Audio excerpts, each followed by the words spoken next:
बहुत समय पहले की बात है। पुराने चाइना के नॉर्थ प्रोविंस में 3 मॉन्क रहते थे। उनका नाम किसी को नहीं पता है, क्योंकि उन्होंने कभी अपने बारे में कुछ बताया ही नहीं। उन्होंने कभी किसी बात का जवाब नहीं दिया।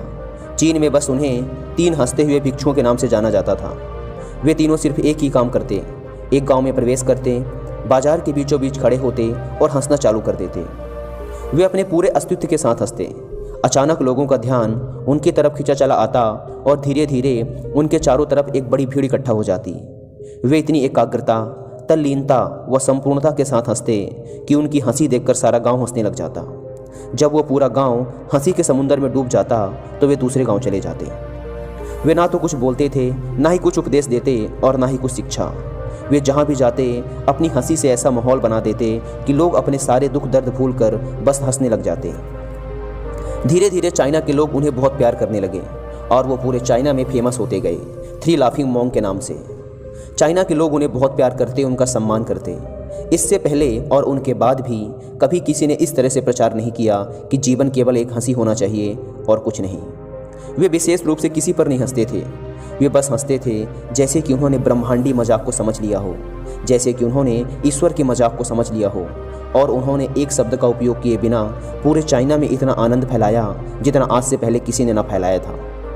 लोग उनका नाम पूछते लेकिन वे बस हंसते, तो यह उनका नाम बन गया 3 हंसते हुए भिक्षु, 3 लाफिंग मॉन्क्स। पूरे चाइना में घूम घूम कर लोगों को हंसाते हुए समय के साथ वे तीनों बूढ़े हो गए और एक रात जब वे एक गांव में ठहरे हुए थे, उन तीनों में से एक भिक्षु की मौत हो गई। पूरा गांव स्तब्ध रह गया। पूरा गांव बहुत ज़्यादा उम्मीद कर रहा था, क्योंकि उन्हें लगता था कि जब उनमें से एक की मृत्यु हो गई होगी तो बाकी जो 2 जरूर रोएंगे। यह देखने लायक होगा, क्योंकि किसी ने भी कभी इन लोगों को रोते हुए नहीं देखा था। जब सुबह हुई तो पूरा गांव इकट्ठा हुआ, लेकिन दोनों भिक्षु तीसरे की लाश के पास खड़े जोर जोर से हंस रहे थे। ऐसी हंसी जैसी उन्होंने आज से पहले कभी ना हंसी हो।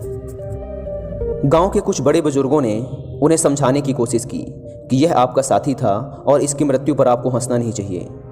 तब उस दिन पहली बार उन भिक्षुओं ने लोगों से बात की और कहा, हम हंस रहे हैं क्योंकि यह आदमी जीत गया है।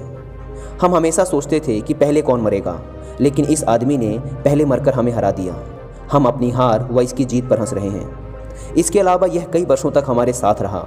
हम एक साथ हंसे, हमने एक दूसरे की मौजूदगी, उपस्थिति का आनंद लिया। उसे अंतिम विदा देने का इससे बेहतर तरीका और क्या हो सकता है। हम केवल हंस सकते हैं। लेकिन पूरा गांव उदास था।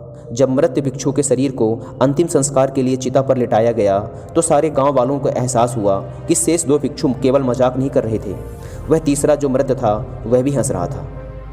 चीन में यह प्रथा थी कि जब एक इंसान की मृत्यु हो जाती थी तो उसके पुराने कपड़े उतारकर उसे नहला धुलाकर उसे नए कपड़े पहना दिए जाते थे।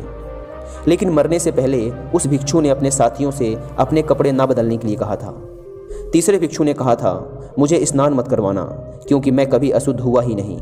मेरे जीवन में इतनी हंसी आई कि कोई अशुद्धता जमा ही नहीं हो सकती थी। मैंने कोई धूल जमा नहीं की है। हंसी हमेशा युवा और ताज़ा होती है, इसलिए मुझे नहलाकर मेरे कपड़े मत बदलना। जब उस तीसरे भिक्षु के शरीर पे आग लगाई गई तो गांव वालों को पता चला कि उस भिक्षु ने मरने से पहले अपने कपड़ों में कुछ पुराने चीनी पटाखों को छिपा रखा था, जो आग लगने के बाद फटकर आसमान में रंग बिरंगे कलरों में फैल गए। और यह देखकर एक बार पूरा गांव जोर जोर से हंसने लगा। तो इस तरह से वह तीसरा मॉन्क मरने के बाद भी सारे गाँव वालों को हंसा गया। और यह देखकर शेष दोनों भिक्षुओं ने कहा, चालाक आदमी, तुम मर चुके हो, लेकिन तुमने हमें एक बार फिर हरा दिया। तुम्हारे द्वारा गांव वालों के चेहरों पर पैदा की गई यह हंसी आखिरी हंसी थी।